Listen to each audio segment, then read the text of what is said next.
an expert on a couple things. One of them is human-computer interaction. I know that. Let's start first, though, with just this broad topic, narrowing it down.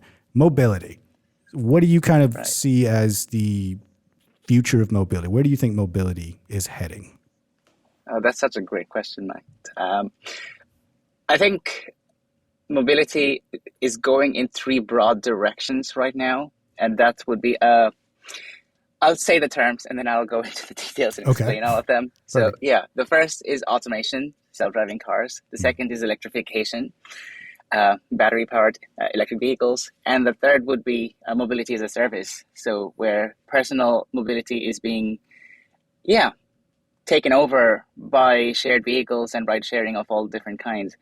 So we are slowly moving towards a world where gasoline-powered individual vehicles are probably going to be disappearing. Yeah. Maybe not disappearing, but minimized. Hopefully not minimized. Disappearing. Yeah, but this would be a tragedy for me because I am very much the kind of person who, for me, my car is a sanctuary. It's a holy place. I wither at the thought of shared mobility. Although at the same time, I recognize the need for it from sustainability, from environmentalism, all these kinds of perspective. Yeah. But yeah, we will have, this, if you get me started, I can talk for 3 hours on this alone. But Srivas as well. He also could. Definitely. Yeah, I mean, that's a great segue into my question now. I was about to ask you, what do you prefer between privately owned and shared mobility? You already answered that. So let me throw something else into the mix. Electric vehicles versus gasoline vehicles and private mobility versus shared mobility. I'm going to let you pick and tell us a little bit on why. Yeah. What does the car guy think? What does the car guy think? Yeah, I am very much a petrol head, but, well, switch that to battery head now. But, as I briefly already said, I love my own car. I have an attachment with my car. I am that kind of a person who likes to think of my car as an anthropomorphic entity, something having a personality. So, I am also, unfortunately, am the kind of person who names his cars. I was going to ask you, what's the name of your car? And being the great Lord of the Rings and Tolkien fan that I am, I always name my cars after Tolkien characters. So I don't have a car right now. I live in New York. Makes no sense. No. But shared mobility. But my last car. Yeah, exactly. My last car was called Samwise Gamgee, really. That makes sense because he really did carry Frodo that whole time. Technically, you're Frodo in this. Okay, we're going to get super into that. No, we won't. Yeah, wrong subject. But yes, please, sorry.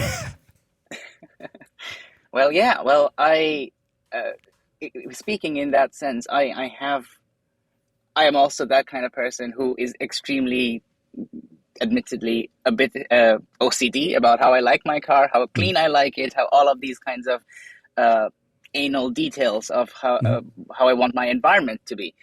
And on that front alone, the idea of shared mobility, ride sharing, or even lending my car to someone else to drive in the downtime when better save parking space, save the environment instead of blocking a road and so on.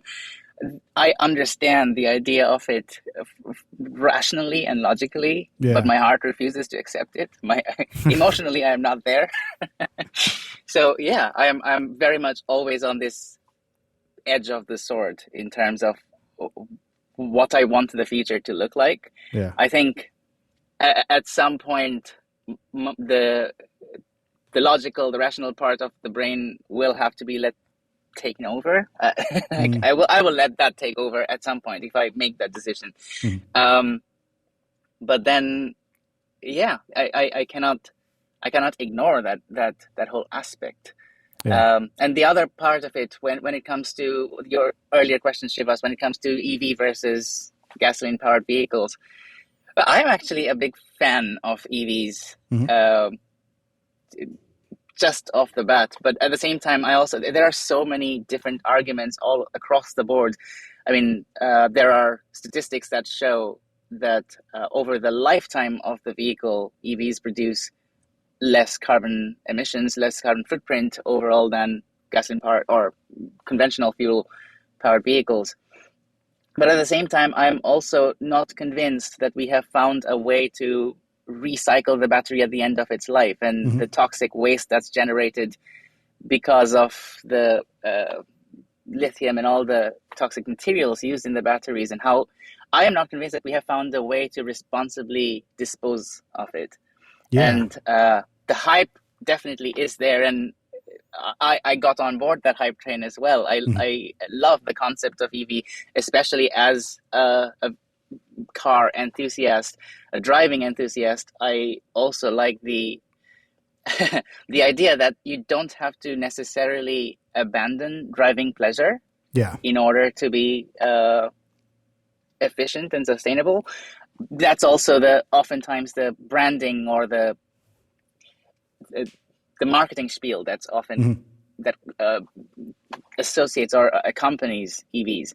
Yeah. But while I appreciate that fact, looking in the longer term, I'm also not sure if we have really thought this through. So very ambivalent is the short answer.